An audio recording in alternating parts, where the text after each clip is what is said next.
श्री रामचंद्र भगवान की जय। अलबेली सरकार की जय हो। अधमों के खरीदार की जय हो।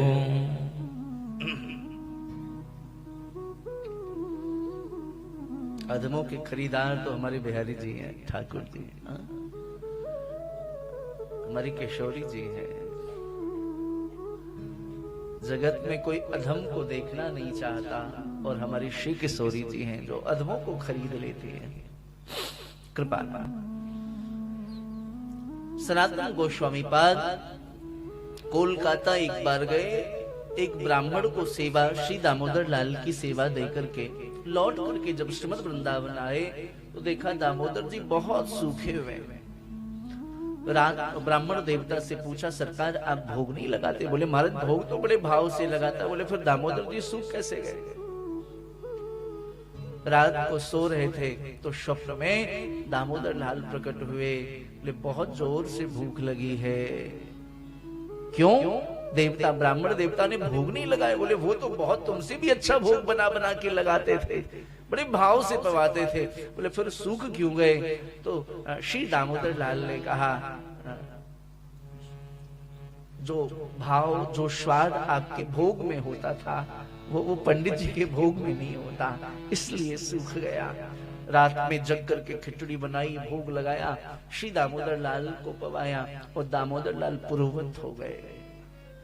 भाव में क्षंति देवता, सब भाव का खेल है।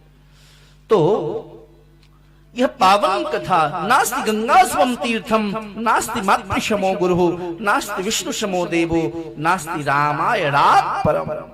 गंगा के समान कोई तीर्थ नहीं, देव नदी नहीं, माता के समान कोई गुरु नहीं, भगवान विष्णु के समान कोई देवता नहीं, और रामायण से बढ़कर के कोई उत्तम वस्तु ग्रंथ नहीं। नास्ति वेद शास्त्रम। वाल्मीकि रामायण के महात्म्य में ये श्लोक लिखी गई है भगवान श्री वाल्मीकि जी के द्वारा। रामायण की महिमा के संदर्भ में श्री वाल्मीकि ऋषि कहते हैं वाल्मीकि रामायण में, बोले नास्ति वेद समम शास्त्रम, नास्ति शांति समम सुखम, नास्ति शांति परम ज्योतिर, नास्ति रामायणात् परम। वेद के समान कोई शास्त्र नहीं, शांति के समान कोई सुख नहीं। भगवान गीता जी में कहते हैं अशांतस्य कुतः सुखम।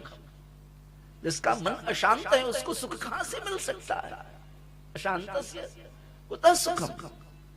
शांति से बढ़कर के कोई ज्योति नहीं, और रामायण से बढ़कर के इससे बड़ा कोई उत्कृष्ट काव्य नहीं। श्री राम अनंत है, उनके गुण अनंत है, उनकी कथाओं का विस्तार असीम है। निर्मल विचार वाले प्राणी जब इस कथा को श्रवण करते हैं तो उनका जीवन सत्व प्रधान हो जाता है।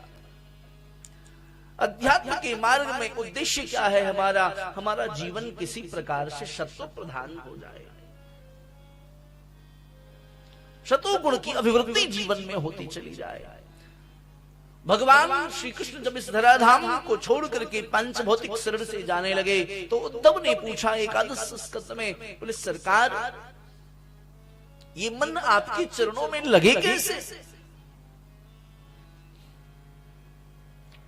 तो भगवान ने कहा उद्धव, मन को वश में, मन को मेरे चरणों में लगाना है तो जीवन को सत्व प्रधान बनाओ, रज और तम को से दूर हो जाओ।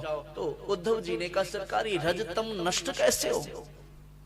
जीवन में रज और तम नष्ट कैसे हो? क्योंकि जीवन रज और तम प्रधान है। भगवान ने कहा उद्धव, रज और तम को नष्ट नहीं किया जा सकता। जैसे रामावतार में श्री हनुमान जी भगवान श्री राम को अतिशय प्रिय हैं, ऐसे कृष्णावतार में उद्धव भगवान के अत्यंत सन्निकट है। श्री उद्धव जी,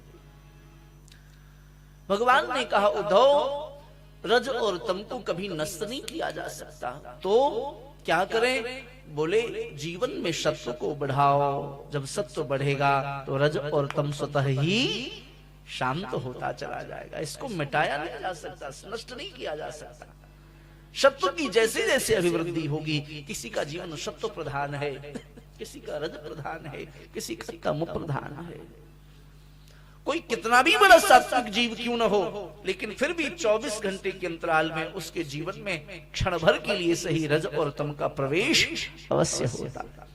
लेकिन जो महज्जन होते हैं वो रज और तम को भांप लेते हैं, और जब ऐसी अवस्था आती है तो कहते, हे नाथ, हे मेरे नाथ, मैं आपका हूं, आप मेरे हो।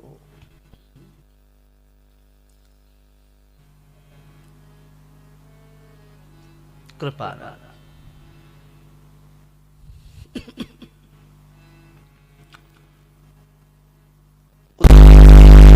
श्री उद्धव जी ने, सरकार ये शत्रु बढ़े कैसे? तो 10 उपाय बताए इसके जीवन में शत्रु बढ़े, इसके 10 उपाय बताए। उसमें सबसे पहला उपाय है श्री ठाकुर जी की कथा का आश्रय ले ली। ऐसे तो 10 उपाय बताए, लेकिन प्रथम उपाय बोले कथा का आश्रय लेता रहे। सत्संग इस संक्रमण काल में सत्संग ही एक ऐसा उपाय है जिससे साधक पुष्ट हो सकता है, साधक साधना की गहराइयों में प्रवेश कर सकता है। सत्संग के अलावा और कोई उपाय नहीं कलिकाल से बचने का।